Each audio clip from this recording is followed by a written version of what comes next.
Namaskar, Satyameva Jayate. In front of you today I will discuss about the relationship between law and forensic science. With the help of my college or institution, that is IFS, International Forensic Science Department, I'll be quoting from this book, and I will be quoting the relationship which is very much evidentiary and formulated, structured by IFS, none other than IFS. So here we start about the critical points in the interaction between law, policy and forensic science. Okay, there can be a question that what is the relation, ma'am? People ask me, ma'am, tell me the relationship about between forensic science and law. It's a very basic question as well. So with the emergence of threshold studies, it is also not only periodic but it is customary these days. Yeah, so we have to give the proper rectifying answer. When I say rectifying answer, I mean there should be corrections. Yeah, okay. So I don't want to go wrong. That's why I am reading out thoroughly from the book. The most basic interaction of law and policy with forensic science is that of defining what the law, the legal system and the legal actors expect from forensic practitioners. This involves policy choices within the legal system.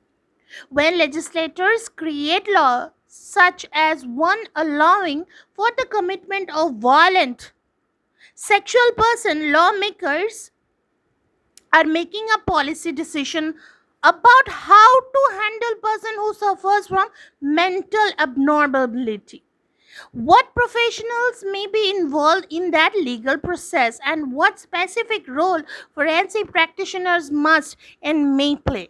Such policy decisions are also at other points in the legal system. For example, the federal and the state judiciaries, which are responsible for developing, approving, and implementing the rules of evidence in their respective jurisdiction, are responsible for deciding what evidentiary standards and threshold will have to be met for a psychologist to be permitted to provide expert testimony in a case.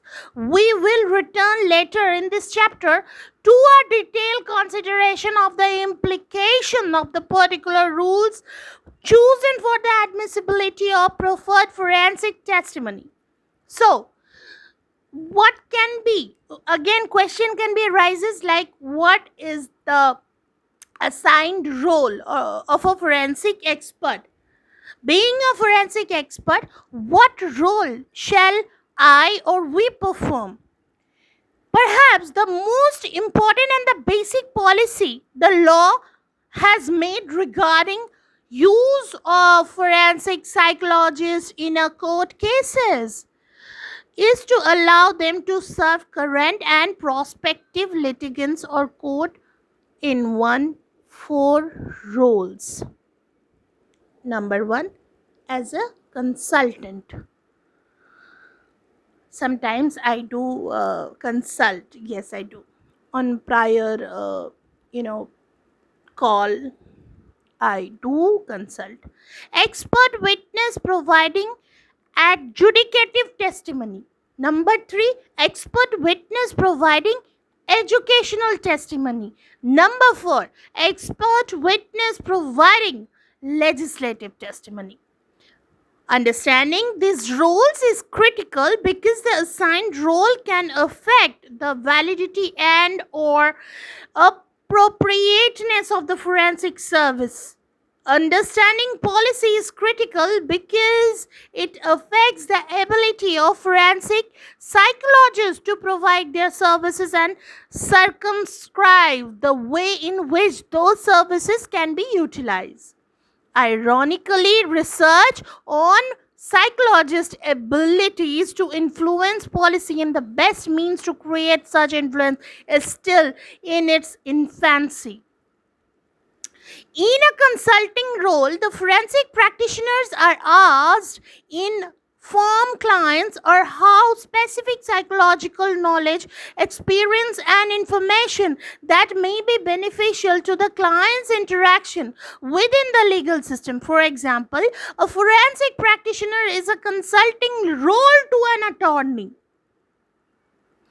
Might be asked by the client how to select a jury favorable to their case, or what question the attorney may want to ask the opposing psychological expert during depositions or trial. Legal policies have allowed for the use of psychologists as jury consultant, who can sit at the attorney's table in the courtroom, provide questions for the attorney to ask prospective juries, or for other insight for the attorney to use, accept, or reject prospective juries.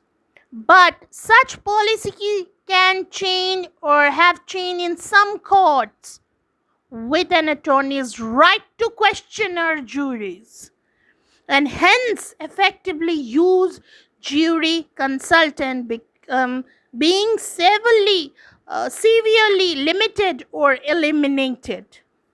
In contrast, forensic expert retained to offer adjudicative testimony will focus their attention or on providing expert testimony concerning a specific individual or fact to aid the jury or the judge when the jury is empaneled. For example, such testimony might focus on the defendant's mental state at the time of the crime.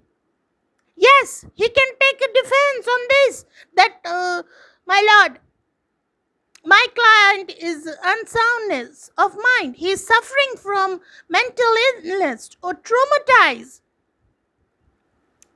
That's why he performed this crime. He can take this ground. The defensive counsel. If a testimony is, it is discovered whether the defendant is competent to stand trial or the most appropriate custody. Arrangement in a contested child custody proceedings. The role of expert providing adjudicative testimony is likely the one with which forensic practitioners are most familiar, and it will serve as a main focus of the rest of the chapter. In such a role, the court will be judging the admissibility of the proffered testimony, which places preparatory obligation on the expert that differed from the imposed consulting expert. Legal policy in this role and in the next two roles focuses on whether or under what standards will forensic psychologists be allowed to present such testimony. As noted earlier, we will consider the legal policies in gender detail later in this chapter. Forensic practitioners also provide educational testimony to court. Such testimony is typically offered to educate the jury, or they can improve their decision making on a particular issue in the trial. Right? Now, it has also been barred somewhere, and there are limitation has been set. Finally, forensic expert asked to provide legislative testimony in the court cases are typically being requested to address the social fact that will influence whether a particular law is constitutional or not. For example, the United States Supreme Court in Brown versus Board of Education 1954, it is a case law, was asked to determine whether separate public education was unequal for the races and violated in the US Constitution. The court turned to psychological expert to provide testimony about the impact that educational segregation had on children. In the case of Kenneth Clark, a social psychologist offered expert testimony detailed the harmful effect of segregation based on studies he performed on segregated and desegregated elementary school. If the expert provides legislative testimony, the use of mnemonic signs based on the group data would be appropriate to answer the court's question, while the provision of adjudicative testimony based on mnemonic data without idiographic information based on the individual data would be more likely to rule inadmissible. Thus, the role of forensic expert in assigning affects the forensic services being requested and the approach and information that the expert should offer to fulfill their role obligation. Other legal and policy issues and lessons here are very similar to those discussed under adjudicative testimony and will not be repeated. So again, there are many legal questions, but till now, so far, it's I'm done with this chapter about the relationship of law and forensic science. So let me know if you have any question or doubt in terms of this chapter. I have just made and prepared a lesson for you all. So till then, have a great life ahead. Thank you so much for hearing me out. This is Cherry signing off. Thank you.